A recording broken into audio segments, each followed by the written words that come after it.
ಅಭಿವೃದ್ಧಿ ಬಗ್ಗೆ ನಿಮ್ಮ ಕನಸು ಏನು? ಈಗ ಅದೆಲ್ಲನೂ ಇದು ನಾನು ಬಂದಿರೋದು ಬರದ ಬಗ್ಗೆ.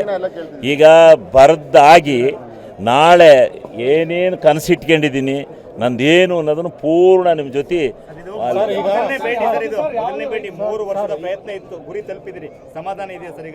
ಅಯ್ಯೋ, ಸಮಾಧಾನ ಇರಕ್ಕಲ್ಲ ಮನುಷ್ಯನಿಗೆ.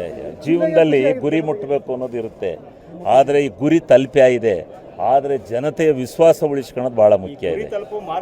ಗುರಿ ಇಲ್ಲ ನನಗೇನು ತಲುಪೋದ್ರಲ್ಲಿ ನಾನು ಯಾವುದನ್ನು ಪ್ರಯತ್ನ ಅದಲ್ಲ. ಅದು ಆಕಸ್ಮಿಕವಾಗಿ ರಾಜಕಾರಣದಲ್ಲಿ ಹಾಸನ ಜಿಲ್ಲೆಯ ಒಂದು ಇದಕ್ಕೆ ಕೊಡಬೇಕು ಅಂತಕ್ಕಂಥದ್ದು ಹೈಕಮಾಂಡ್ನವರು ತೀರ್ಮಾನ ಮಾಡಿದ್ದಾರೆ, ನಮ್ಮ ನಾಯಕರುಗಳು ತೀರ್ಮಾನ ಮಾಡಿ ಕೊಡಿಸಿದ್ದಾರೆ.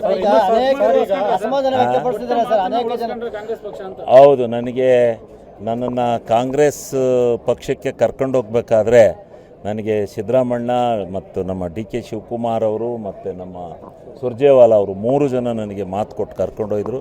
ಆ ಮಾತನ್ನು ಕಳೆದ ಸಾರಿ ಕೊಡೋಕ್ಕಾಗಲಿಲ್ಲಪ್ಪ, ಈ ಸಾರಿ ಕೊಡ್ತೀವಿ ಅಂತ ಹೇಳಿದ್ರು, ಅದನ್ನು ಉಳಿಸ್ಕೊಂಡು. ಕೃಷಿ ಸಚಿವರು ಮತ್ತು ಸಹಕಾರ ಸಚಿವರು ಎಲ್ಲ ನೇಮಕ ಆಗೋದು ತಡ ಆಗಿದೆ ಅನ್ನುವಂಥದ್ದು ಈಗಿನ ಪರಿಸ್ಥಿತಿಯಲ್ಲಿ ಆದಷ್ಟು ಬೇಗ ಮಾಡಬೇಕು. ಇವತ್ತು ನಾಳೆ ಆಗುತ್ತೆ.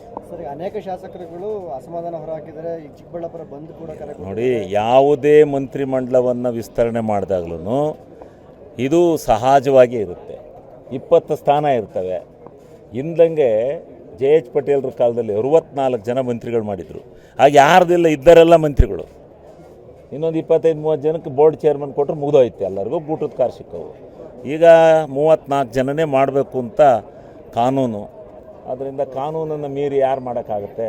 ಅದರಿಂದ ಆಕಾಂಕ್ಷಿಗಳು ಇರ್ತಾರೆ. ಹಿರಿಯರನ್ನು ಕಡೆಗಣಿಸಲಾಗಿದೆ ಕಾಂಗ್ರೆಸ್ನಲ್ಲಿ. ಹಿರಿಯರನ್ನು ಯಾರನ್ನು ಕಡೆಗಣಿಸಿದ್ದಾರೆ, ಯಾರನ್ನು ಬಿಟ್ಟಿದ್ದಾರೆ ಅನ್ನೋದೆಲ್ಲ ಹೈಕಮಾಂಡಿಗೆ ಬಿಟ್ಟು ವಿಚಾರ. ನನ್ನ ಇದಕ್ಕೆ ಬರುವಂಥದ್ದು ಮಹಿಳೆಯರದ್ದು ಒಂದು ತೀರ್ಮಾನ ಮಾಡ್ತಾರೆ. ಅದು ಸ್ವಲ್ಪ ಮಿಸ್ಟೇಕ್ ಆಗಿದೆ, ತೀರ್ಮಾನ ಮಾಡ್ತಾರೆ. ಏನಿಲ್ಲ, ಎಂತ ನಾನು ಒಂದು 25 ವರ್ಷದಿಂದ ನೋಡ್ತಾ ಇದ್ದೀನಿ. ಯಾವುದೇ ಮಂತ್ರಿಮಂಡಲ ಬೊಮ್ಮಾಯಿಯವ್ರ ಸರ್ಕಾರ ಎಷ್ಟು ದಿವಸಕ್ಕೆ ಬಿದ್ದೋತು? ಬೊಮ್ಮಾಯಿಯವ್ರ ಸರ್ಕಾರ ಬಿದ್ದ ಹೋಯ್ತಲ್ಲ. ಯಾವಾಗ ಮಂತ್ರಿಮಂಡಲ ರಚನೆ ಮಾಡಿದಾಗಲೂ ಗಲಾಟೆಗಳಾಗಿಲ್ಲ, ಅಸಮಾಧಾನಗಳಾಗಿಲ್ಲ, ಆಗ್ತವೆ. ಹೈಕಮಾಂಡು ಕಾಂಗ್ರೆಸ್ಸು ಬಲಿಷ್ಠವಾಗಿದೆ. ರಾಹುಲ್ ಗಾಂಧಿಯವರ ನಾಯಕತ್ವದಲ್ಲಿ ಈ ದೇಶದಲ್ಲಿ ಬಲಿಷ್ಠವಾಗಿದೆ. ಅದನ್ನು ಸಮರ್ಥನೆ ಮಾಡಿಕೊಂಡು ಅದನ್ನು ನಿವಾರಿಸ್ತಕ್ಕಂಥ ಶಕ್ತಿ ಕಾಂಗ್ರೆಸ್ ಪಕ್ಷಕ್ಕಿದೆ. ಸಿದ್ದರಾಮಯ್ಯವರು ಯಾವ್ದು ಅದನ್ನು ನಾನು ಹೋಗಿ ಕೇಳಿದೆ. ಆದರೆ ಅವರು ಆವಾಗ ಏನೋ ಒಂದು ಕಾಲ್ಪನಿಕವಾಗಿ ನಡೆದಂಥ ಯಾವುದೋ ಒಂದು ಇನ್ಸಿಡೆಂಟ್ನಿಂದ ಬರೋಕ್ಕಾಗಲಿಲ್ಲ. ಬರ್ತ್ಡೇ ಇತ್ತು, ಅದರಿಂದ ಬರೋಕ್ಕಾಗಲಿಲ್ಲ. ಒಂದು. ಎರಡನೇದು, ಅವರು ನಾನು ಎಲ್ಲನೂ TV ಕೂತ್ಕೊಂಡು ನೋಡಿದೆ ಕಂಬಿಡಯ ನಿಂದ ಅಂತ ಹೇಳಿದರು ಪಾಪ ಅವರು. ಮುಂಚೆ BJP ಶಾಸಕರು ಬಂದು ಬರ ಅಧ್ಯಯನ, ಬೆಳೆ ನಾಶ ಎಲ್ಲದನ್ನು ಕೂಡ ವೀಕ್ಷಣೆ ಮಾಡಿದ್ದಾರೆ. ಅವರು ಕೇಂದ್ರದ ಮನವೊಲಿಸಲು ರಾಜ್ಯ ಅಲ್ಲ, ಅವರ ಪಕ್ಷದ ಅಭಿಪ್ರಾಯವನ್ನು ಅವ್ರು ಮಾಡಿದ್ದಾರೆ. ಅವರ ಪಕ್ಷದ ಕೆಲಸವನ್ನು ಅವರು ಒಂದು ರಾಷ್ಟ್ರೀಯ ಪಕ್ಷ, ಅವ್ರು ಮಾಡಬೇಕು, ಡ್ಯೂಟಿ ಮಾಡಿದ್ದಾರೆ. ಈಗ ನಾವು ಈ ರಾಜ್ಯದಲ್ಲಿ ಅಧಿಕಾರದಲ್ಲಿದ್ದೀವಿ. ನಮ್ಮ ಡ್ಯೂಟಿ ಅತಿ ಅವಶ್ಯಕ. ನಮ್ಮ ಶ್ರದ್ಧೆ, ನಮ್ಮ ಭಕ್ತಿ ಭಾಳ ಇರಬೇಕು ರೈತರ ಬಗ್ಗೆ. ಫಸ್ಟು ರೈತ, ಅನ್ನದಾತ, ರೈತನ ಪರವಾದಂಥ ನಿಲುವು ನಮ್ಮದು.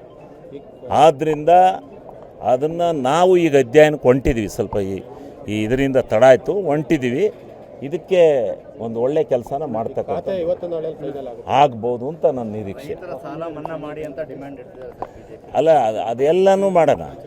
ಏನೇನಿದೆ, ಯಾವ್ಯಾವುದನ್ನು ಮಾಡಲಿಕ್ಕೆ ಸಾಧ್ಯತೆ ಇದೆ, ಅದೆಲ್ಲವನ್ನು ಕೂತು 13ಕ್ಕೆ ವಿಧಾನಸಭಾ ಅಧಿವೇಶನವನ್ನು ಕರೆದಿದ್ದಾರೆ. ಆ ಸಂದರ್ಭದಲ್ಲಿ ಏನೇನು ಚರ್ಚೆ ಆಗಬೇಕು ಅದೆಲ್ಲನೂ ಪೂರ್ಣ ಪ್ರಮಾಣದಲ್ಲಿ ಮಾಡಿ ಮೊದಲು ನಾವು ರೈತನ ಉಳಿಸ್ತಕ್ಕಂಥ ಕೆಲಸವನ್ನು ಮಾಡೋಣ.